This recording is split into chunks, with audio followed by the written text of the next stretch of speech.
The first rule of buying your dream home is to check the plumbing. The second, which nobody ever tells you, is to run a full background check on the head of the homeowners association. If I had, I never would have bought my slice of heaven, and I certainly wouldn't have found myself in a situation that required the services of a man named Skeeter and his very, very large helicopter. It all started peacefully enough.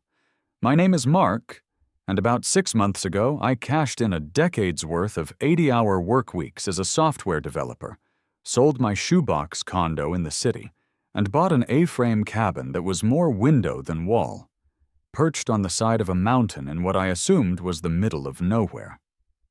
The quiet was the point. The air tasted like pine needles and freedom. My nearest neighbors were a handful of deer and a particularly judgmental squirrel. I had gigabit internet, a fireplace, and a panoramic view that made my soul feel like it had just been let out of a cage. I was, for the first time in my adult life, completely and utterly content. My first clue that my paradise had a serpent should have been the binder. About a week after I moved in, a pristine white SUV, the kind that suggests its owner finds other people's parking jobs personally offensive, crunched its way up my new gravel driveway. A woman in her late 50s emerged, dressed head to toe in a beige ensemble from LL Bean that was probably marketed as expedition ready, but had clearly never seen a speck of dust. Her blonde hair was a masterpiece of engineering, a helmet of hairspray and determination that could likely deflect small-caliber rounds. "Oh, hello," she chirped, her smile not quite reaching her eyes.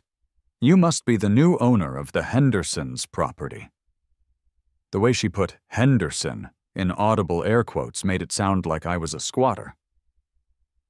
"Just Mark is fine," I said, offering a friendly hand, which she ignored. "And yes, that's me. Welcome."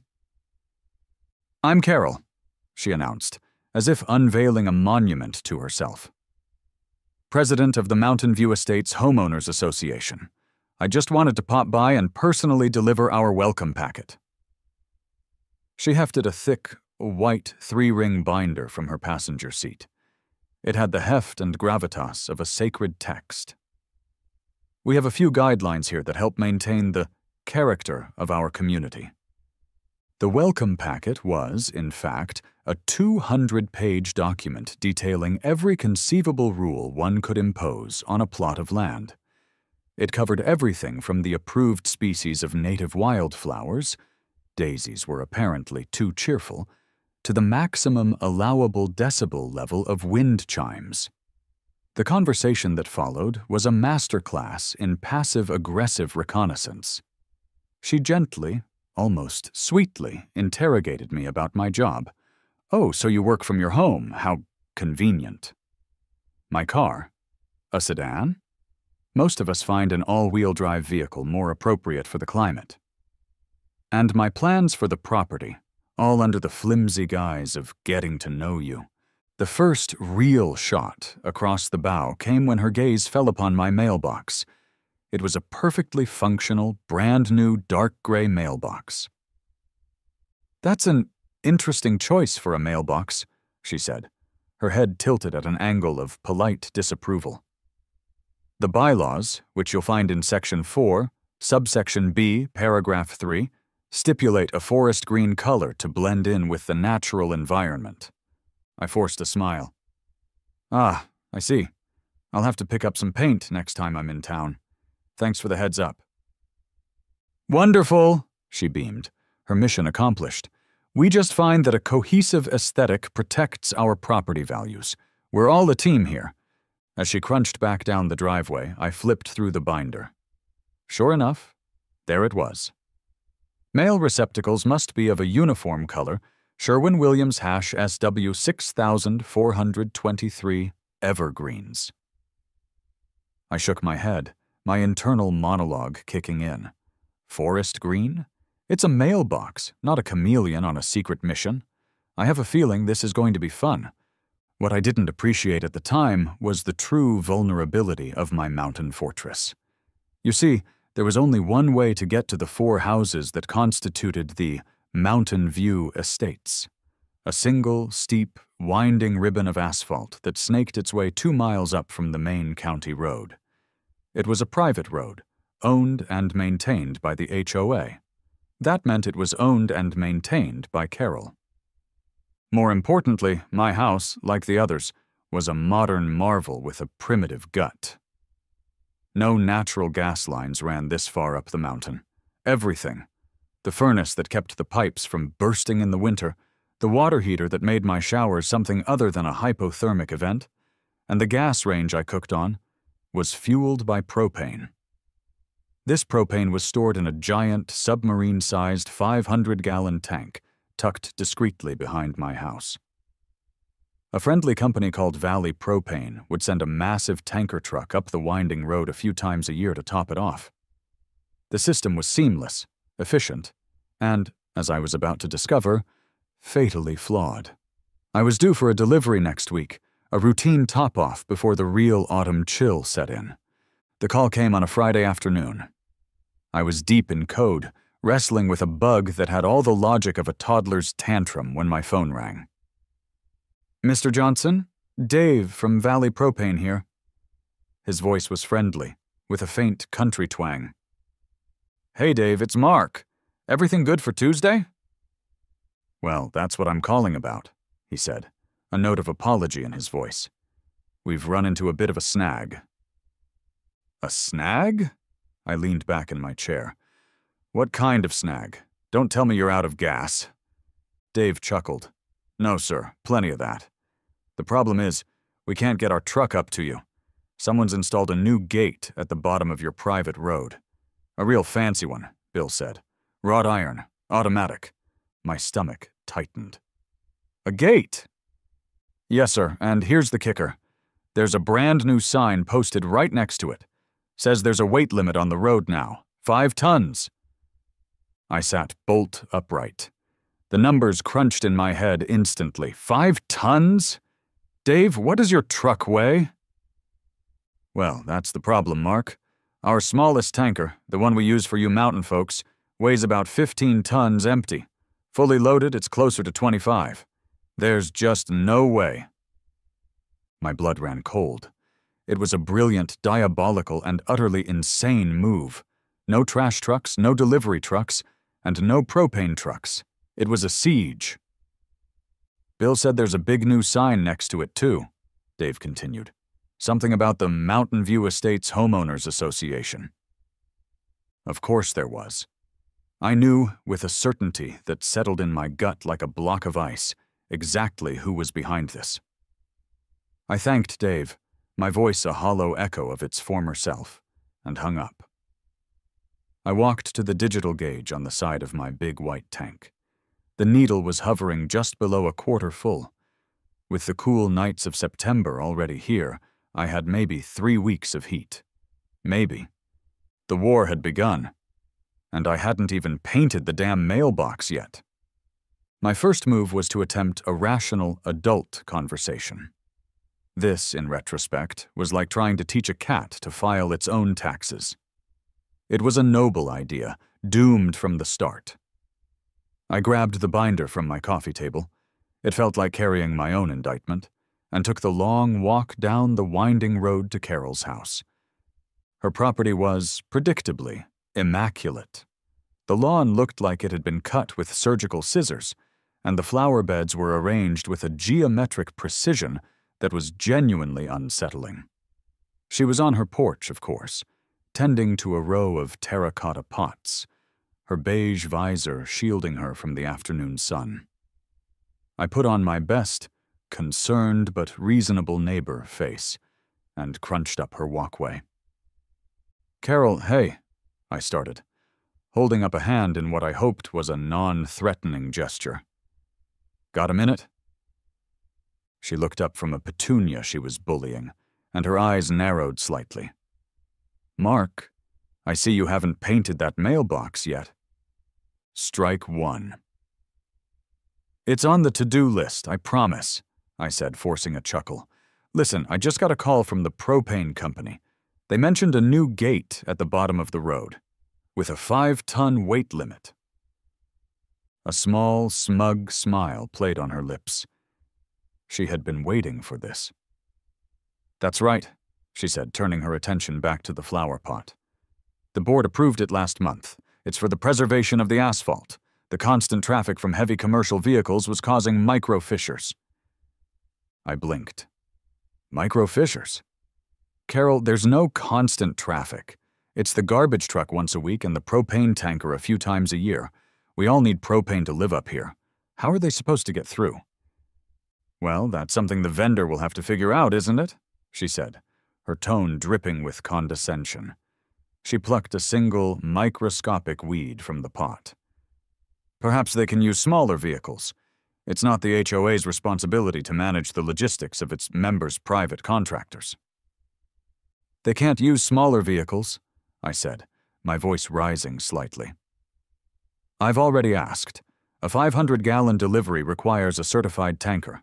It's a matter of safety and federal regulations. This gate doesn't just inconvenience us, it effectively cuts off our fuel supply. It cuts off your fuel supply." She finally gave me her full attention, setting down her tiny gardening trowel. "My tank was topped off last week, Mark. I plan ahead, and the rule is in place to protect our shared investment. The integrity of the road is paramount. Unchecked commercial access leads to degradation, which leads to costly repairs, which in turn affects our property values." It was like arguing with a brick wall, if the brick wall had a subscription to good housekeeping and a minor in gaslighting. I tried every angle: logic, pleading, appealing to our shared humanity. I pointed out that the garbage trucks couldn't get up either. She informed me that she had contracted a private waste consultant who would haul her designer trash bags down in his approved weight pickup truck. The conversation ended when she stood up, brushed imaginary dirt from her pristine beige slacks, and delivered the final blow. "The rules are the rules, Mark. They're in place for a reason. Perhaps you should have considered your logistics before moving to such an exclusive community." She smiled, a tight, triumphant little smirk, and went back inside her climate-controlled fortress. I walked back up the hill, my fists clenched so tight my knuckles were white. Diplomacy was dead. My next stop was to try and build a coalition. There were 2 other houses on the mountain. Surely I wasn't the only one who saw the creeping tyranny of Queen Carol. First, I tried the house next to mine, a sprawling cedar monstrosity owned by a retired couple from Florida. I knocked, and knocked again. Nothing. A quick check of the mailbox revealed a pile of unopened mail. They were snowbirds who had already flown south, a dead end. My last hope was Tom, a family man in his 40s who lived in the house across the road from Carol. I caught him as he was unloading groceries from his minivan. He was a friendly-looking guy, with tired eyes that screamed, "I have 2 kids under 10. When I laid out the whole propane gate situation, a hunted look crept into those eyes. "Oh yeah," he sighed, hefting a case of juice boxes. "The gate. I know, Carol sent out an email." "And you're okay with this?" I asked, incredulous. "How are you getting your propane?" "Well," he stammered, avoiding my gaze, "we just got a top-off last month, so we're good for a while. I try not to get involved in the HOA politics. Carol can be a lot. A lot. Tom, she's going to let us freeze to death to prevent micro fissures. We have to stand up to her. There are 3 of us and 1 of her. It's simple math." He shifted his weight nervously. "Look, man, I get it. But last year she tried to get us fined because our kid's basketball hoop was a non-approved shade of orange. Said it disrupted the natural color palette of the hillside. My wife spent a week arguing with her. It's not worth the fight." I stood there, defeated, as he scurried inside. I was an army of 1. The fear of Carol was apparently more potent than the fear of hypothermia. This began what I now refer to as my desperation montage. My first brilliant idea was the BBQ Tank Brigade. I drove into town and filled the bed of my sedan with 10 brand-new 20-pound propane tanks. I got them home, did the math on a napkin, and realized I would need to shuttle back and forth to the hardware store every other day just to generate enough fuel to keep my furnace from seizing up. I spent an hour trying to figure out how to safely rig one of the small tanks to my home's main intake valve, a process that felt both absurdly complicated and incredibly likely to end in a large, fiery explosion. The plan was a bust. My next call was to a lawyer. He was a nice man who listened patiently to my tale of woe. "It's a tough spot," he concluded, his voice laced with pity. "It's a private road, owned by the HOA. They can technically set their own rules for its use. You could sue, claim they're denying you access to essential services. It would take months, maybe years, and cost you a fortune in legal fees. And frankly, a judge might just tell you to sell the house and move." He advised me to find a practical solution. As a final desperate act, I called the non-emergency line for the county sheriff's department. I explained the situation, trying to sound as sane as possible while describing a war over propane and asphalt. To my surprise, they agreed to send a deputy out. An hour later, a cruiser rumbled to the base of the mountain. Out stepped Deputy Dale, a man who looked like he'd been carved from the same granite as the mountains around us. He had a magnificent mustache and a weary expression that suggested he'd seen every possible flavor of human foolishness. I walked him through the whole saga. He listened patiently, nodding, his eyes scanning the fancy new gate and the ominous sign next to it. When I was done, he took off his hat, ran a hand through his thinning hair, and let out a long, slow sigh. "Son," he said, his voice a low country drawl, "what you've got here is a classic grade-A Karen infestation, the worst kind, the one with a binder and a budget." Hope surged in my chest. "So you'll make her open it? It's a public safety issue, right?" He shook his head slowly, a sad smile on his face. "I can't. It's a civil matter on a private road. No different than if your neighbor put up a 10-foot spite fence on your property line. It's not a criminal offense. Now, if she was blocking a public right-of-way, that'd be a whole different story. But this here," he gestured to the gate with a thumb, "this is a dispute between you and your homeowners association. My hands are tied." He gave me a sympathetic pat on the shoulder. "My advice?" he said, his eyes twinkling with a bit of mischief. "Get creative. Fought a guy once down in the valley who put up a 10-foot fence just to block his neighbor's view. Real ugly thing. The neighbor bought his kids the biggest, bounciest trampoline you've ever seen. Kids were up there all day long, peeking over the top, waving.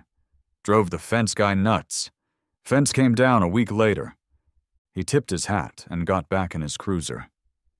Sometimes you gotta fight fire with, well, something unexpected." He drove away, leaving me alone with the silent, mocking gate, and his words echoed in my head. Get creative. Unexpected. I looked up the long, winding road I couldn't use, and then I looked up at the vast, empty blue sky above it. An idea, a terrible, beautiful, utterly insane idea began to form. The house was cold. Not just cool, but a deep, penetrating cold that had started to seep into the walls. I was huddled on my sofa, wearing a hoodie, a beanie, and a thick wool blanket, staring at my laptop. My breath fogged in the air. I'd just eaten a can of lukewarm chili straight from the can, trying to conserve the last precious dregs of my propane. The gauge on the tank now read just a hair above empty. On my screen was an email from Carol. She'd sent it to the entire 4-person HOA mailing list, which included herself, me, Tom the Coward, and the ghost neighbor. It was a friendly reminder that unauthorized vehicle weight on our community road is strictly prohibited and will be met with significant fines. It was the digital equivalent of her standing on my porch and giving me the middle finger. and that's when it hit me. The phrase, unauthorized vehicle weight, snagged in my brain. Her focus, her obsession was the road, the ground. Every rule in her sacred binder was about what happened on terra firma. A thought, born of pure, unadulterated spite, and fueled by 3 days of cold, chilly-induced desperation, flickered to life. What if I don't use the road? I looked out the massive A-frame window that was the main selling point of the house. I looked past the deck, past the judgmental squirrel, and up at the vast, empty canvas of the sky. My gaze drifted back to my useless, nearly empty propane tank. The thought evolved from a joke into a genuine question. Could I airlift it? I cracked open my laptop and pushed Carol's smug email into the trash. My Google search history, once a respectable log of coding forums and tech reviews, took a sharp turn into the bizarre. How much does a 500-gallon propane tank weigh full? Answer: about 4,200 pounds. Heavy lift helicopter services near me. FAA regulations for external load operations. Cost to rent a Sikorsky Sky Crane. Answer: more than my house. Can a helicopter deliver a pizza? The internet is a weird place. I fell down a rabbit hole of aviation logistics. As a tech guy, the problem began to fascinate me. It was no longer just about getting fuel. It was an engineering challenge of the highest, most absurd order. I opened a spreadsheet. I started plugging in numbers, lift capacities of different helicopter models, pounds per square inch, fuel consumption, operating costs. I was learning about long-line rigging, drop zone requirements, and the specific FAA certifications needed for what they called vertical replenishment. The idea was morphing from insane to plausible. It was still insane, but plausibly so. My first call was my reality check. I found a company called AeroCorp Logistics. Their website was all brushed metal and stock photos of smiling executives in hard hats. A robotic-sounding receptionist answered. "Hi," I began, trying to sound professional. "I have a somewhat unusual transport request. I need to move a large quantity of propane from the base of a mountain to my residence at the top." There was a long, silent pause. "You want to airlift a propane tank?" she asked, her voice laced with the auditory equivalent of a raised eyebrow. "They're actually called barrels in this context, when transported this way," I said, proudly using my newly acquired jargon. "About 400 gallons worth. It would be an external load operation." I was put on hold for what felt like an eternity, listening to a synthesized version of Vivaldi. Finally, a man named Richard came on the line. His voice was so smooth it sounded like it had been aged in an oak barrel. "Mr. Johnson," he purred. "Richard here. I understand you have a unique logistical need." He made it sound like I was trying to transport a Fabergé egg. He then quoted me a price that would have required me to sell not just a kidney, but probably a lung as well. He spoke of 6-week planning phases, on-site feasibility studies, geological surveys, and a team of risk assessment analysts. He made it sound like we were planning to move Mount Rushmore.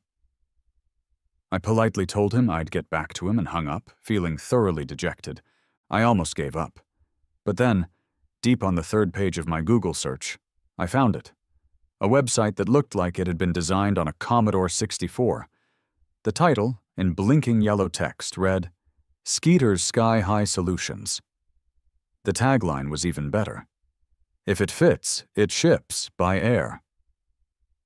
Below it was a grainy photo of a grizzled-looking man in a faded flight suit and aviator sunglasses, leaning against a slightly dented but otherwise cheerful-looking Bell 206 helicopter. He had a magnificent mustache that would have made Deputy Dale jealous. I dialed the number. A gruff voice answered on the 2nd ring. "Skeeter." Hi, Skeeter. My name is Mark," I said, my confidence wavering. I have a job that's a little out of the ordinary." There was a gravelly chuckle on the other end. "Son, my whole life is out of the ordinary. What have you got?" I took a deep breath. "I need to get about 400 gallons of propane airlifted up a mountain." A pause. I braced myself for him to laugh and hang up. Instead, I heard a low, impressed whistle. "Propane, huh?" he said. "HOA trouble?" I was stunned into silence. How did you possibly know that?" "Kid, I've been doing this for 30 years, he rasped. "You're not the first guy to get creative with a restrictive covenant. Let me guess. They won't let the truck up the road?" "There's a new gate, 5-ton limit. The classics are classics for a reason," Skeeter said. "Couple years back, airlifted a 10-foot bronze statue of a buck into a guy's front yard 'cause the HOA said his garden gnome was thematically inappropriate. Last year dropped a hot tub into a backyard in a fancy golf community 'cause their board said the crane was too heavy for the cul-de-sac. A fuel blockade on account of a cranky neighbor? Son, that ain't even in my top 5 weirdest jobs. So you got a clear drop zone?" The conversation that followed was one of the most beautiful and surreal of my life. Skeeter was a no-nonsense ex-military pilot who viewed the world as a series of logistical puzzles to be solved with horsepower and rotor blades. He found my situation hilarious and my solution perfectly logical. We talked specifics. I sent him photos of my property and the GPS coordinates of a flat, clear area next to my main tank. He quoted me a price. It was still eye-wateringly expensive. A significant chunk of my rainy day fund was about to be rained on, but it was a fraction of what Richard had quoted, and more importantly, it was real.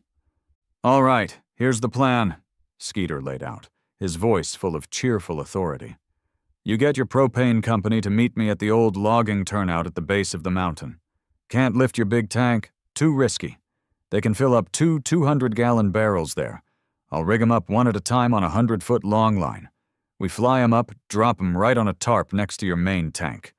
Your propane guy can then pump the fuel from the barrels into your big tank.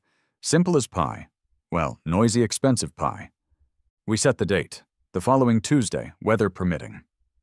I hung up the phone, a wild, triumphant grin spreading across my face. It was actually happening.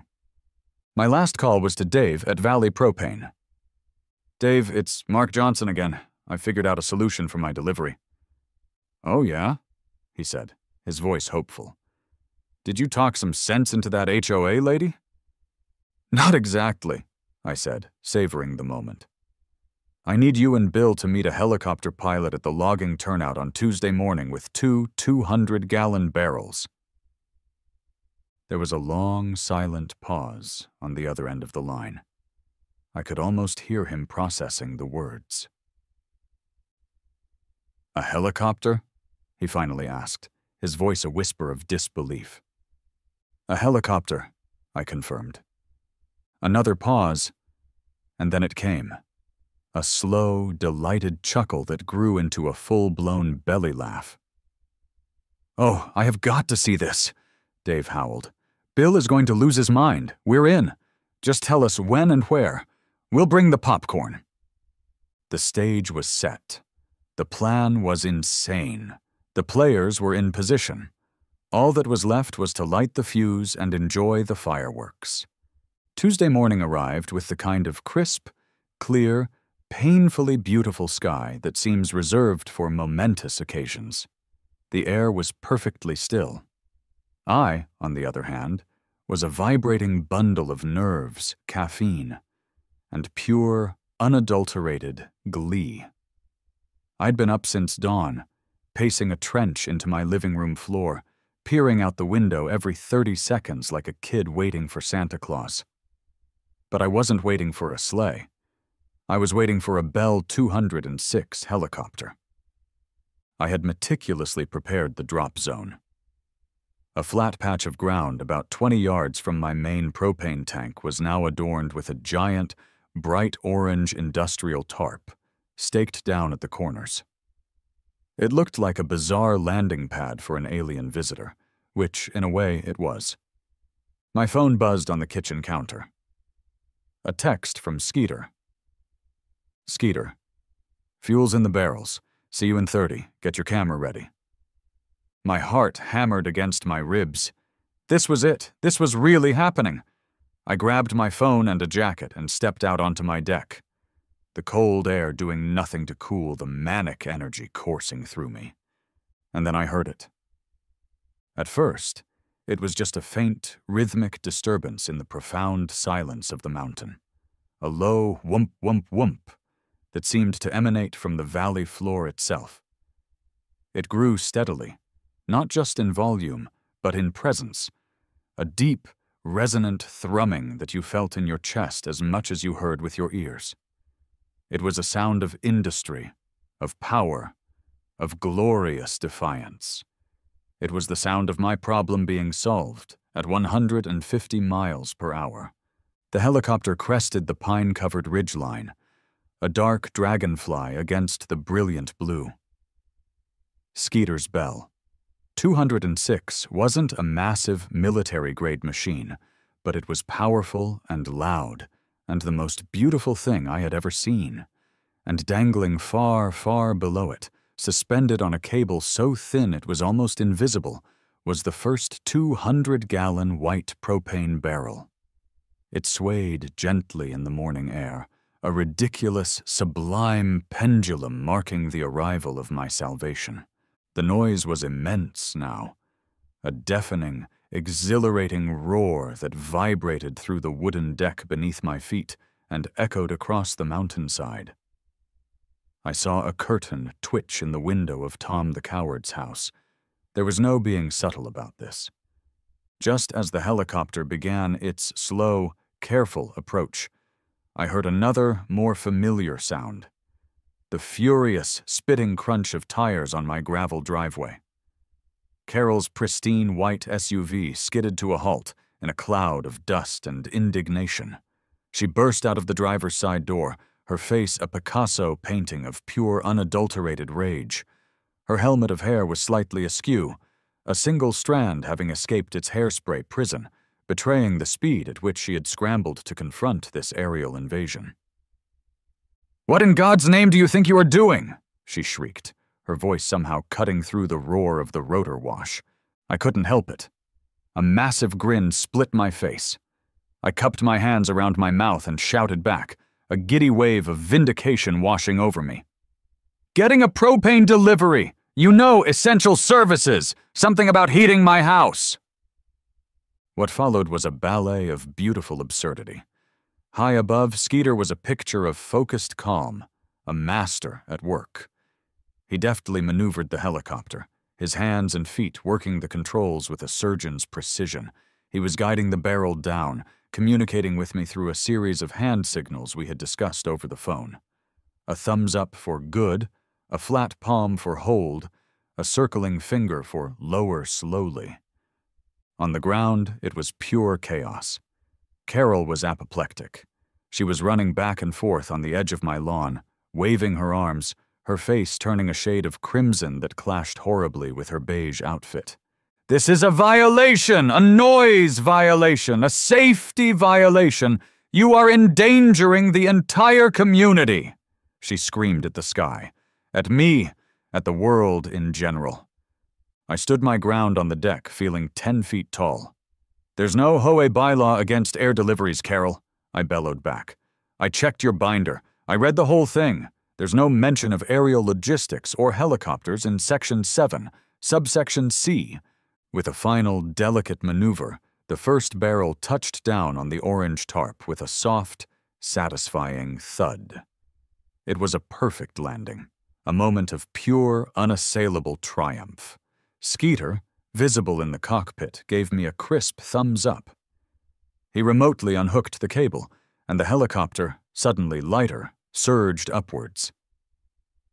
"I am calling the sheriff," Carol howled, fumbling for her phone. "I am calling the FAA. I am calling my lawyer." "Go ahead," I yelled, my voice hoarse with exhilaration. "I've already talked to the sheriff. He told me to get creative." As if on cue, just as Skeeter's helicopter banked sharply and headed back down the mountain for the second barrel, another vehicle rumbled up the driveway. It was Deputy Dale's county cruiser. He parked behind Carol's SUV and got out slowly, taking his time. He pushed his hat back on his head, his gaze taking in the entire surreal tableau.